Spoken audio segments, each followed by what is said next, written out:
Bien, estamos de vuelta en Planeta Infinita y se lo habíamos adelantado. Vamos a hablar ahora respecto de uno de los temas que está más hot, ¿no? Una de las tendencias más importantes de este año 2023 y tiene que ver con la inteligencia artificial. Quizás tiene más que ver ahora con la inteligencia artificial generativa, ¿no? Estos sistemas, grandes modelos de lenguaje con los cuales uno puede conversar, generan respuestas y están revolucionando, bueno, un montón de aspectos de la vida, sobre todo del trabajo. Vamos a estar hablando ahora con una especialista que ya está conectada con nosotros. Le damos la bienvenida a Paula Aguirre, investigadora principal de Senia. ¿Cómo estás, Paula? Bienvenida a Planeta Infinita. Hola, buenos días. Muchas gracias por la invitación.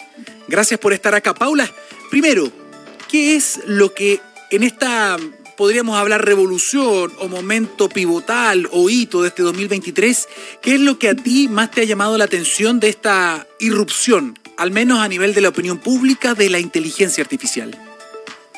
Bueno, en inteligencia artificial en general, en todo ámbito el avance en los últimos años ha sido súper acelerado.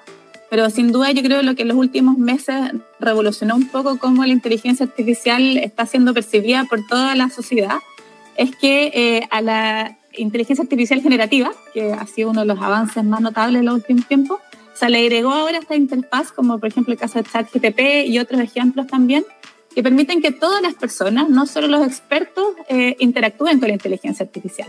En verdad, por ejemplo, en el caso de ChatGPT, el modelo de que está detrás, que es el GPT, el modelo de lenguaje ya venía en desarrollo y los expertos trabajaban con ese modelo.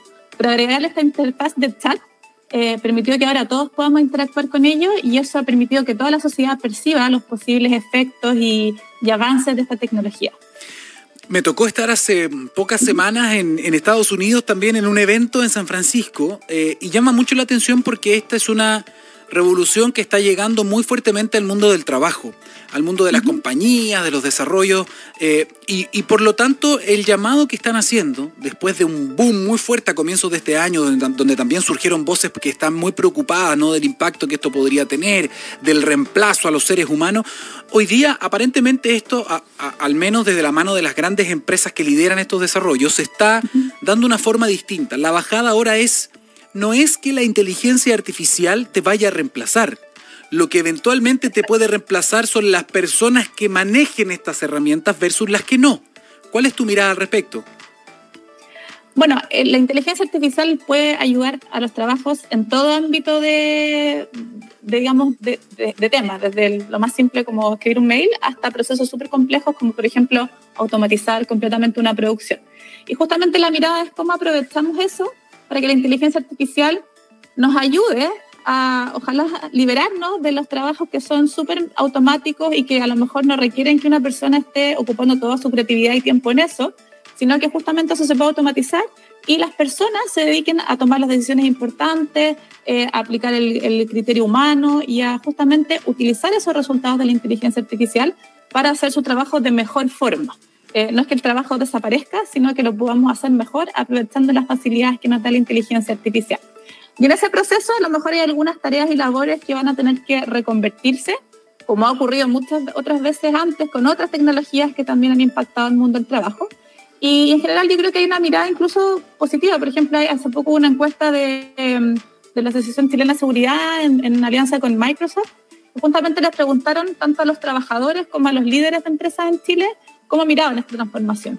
Y desde el punto de vista de los trabajadores, la visión era más bien positiva. En general, todos ellos consideraban que la inteligencia artificial les podía ayudar y también estaban dispuestos a capacitarse y aprender cómo incorporar esta tecnología en su trabajo. Paula, tú has tenido la opción, me imagino que sí, pero me gustaría saber cuál es tu impresión al momento de conversar. Y esta es una palabra extraña de utilizar cuando estamos hablando de un programa o de una inteligencia artificial, algo no humano.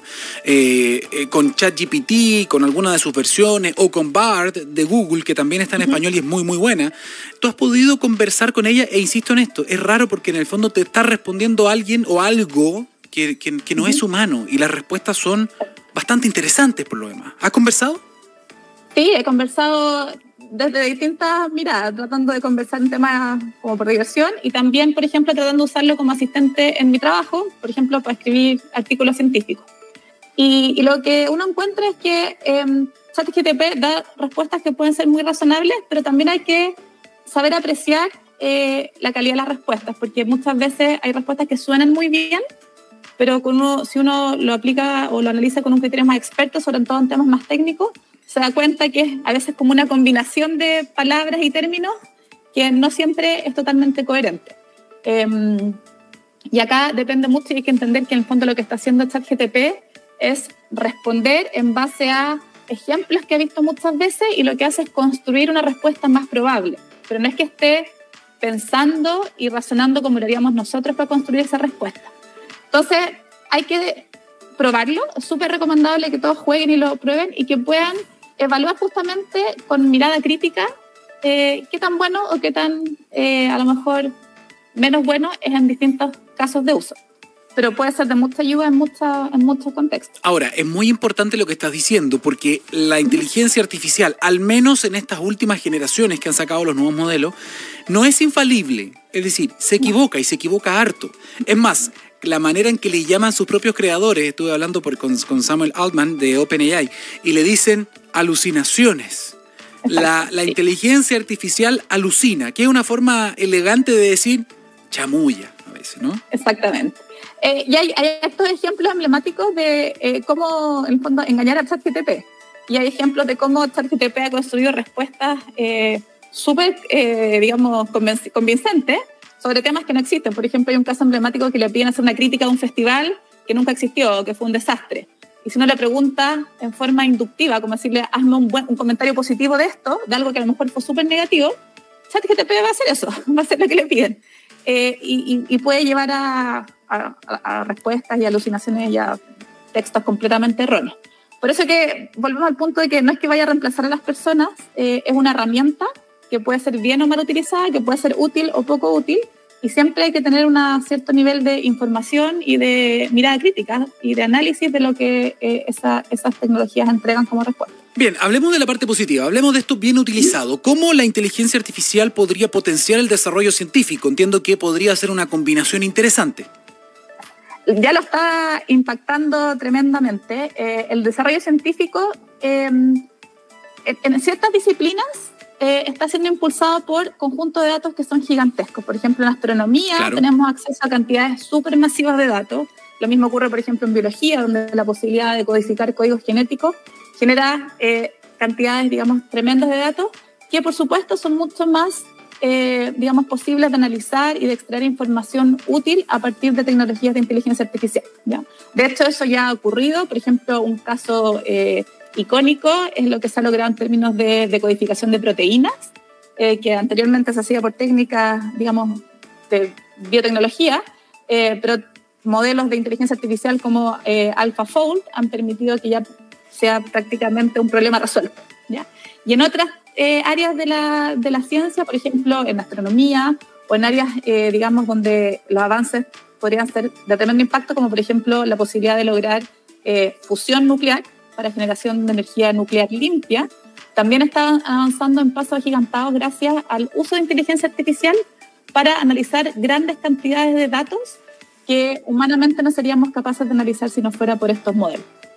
Y también en otras áreas, a lo mejor no hay tantos datos, pero sí se está avanzando en desarrollar técnicas de inteligencia artificial que incorporen en su modelo el conocimiento físico, ¿ya? En vez de ser una caja negra que solamente toma datos y genera otro dato nuevo, son cajas más transparentes que incluyen en ese proceso lo que ya sabemos, por ejemplo, de lo que ocurre en un fenómeno en el universo o lo que ocurre en algún proceso biológico.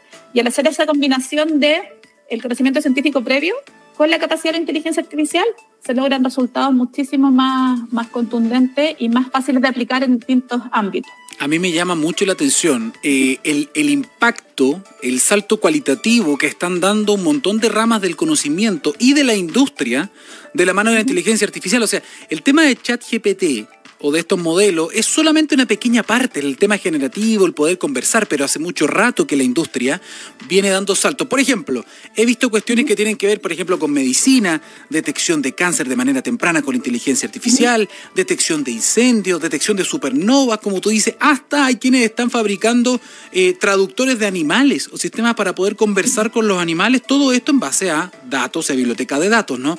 O sea, el impacto es mayor. Dicho todo eso, Paula, ustedes en CENIA han hecho una radiografía han hecho una especie de ranking respecto de la adopción, el desarrollo, las perspectivas de la inteligencia artificial a nivel de las regiones. Y antes de que me digas cómo está Chile, yo recuerdo que hace poco el presidente Gabriel Boric viajó, estuvo en la ONU, y él dijo Chile está en posición de tener un rol de liderazgo en inteligencia artificial. Y a mí me llama un poco la atención aquello.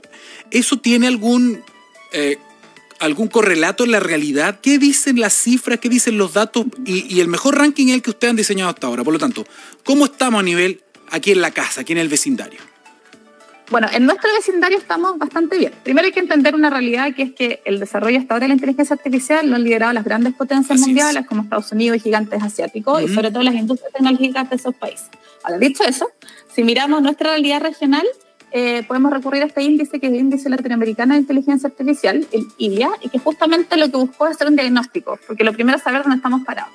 En ese ranking, que aborda 5 dimensiones relacionadas con la inteligencia artificial, Chile está en el primer lugar, seguido por Brasil y Uruguay, lo cual es una buena noticia y respalda esta declaración del presidente Boric de que Chile está en una posición de ejercer liderazgo, por lo menos a nivel de regional.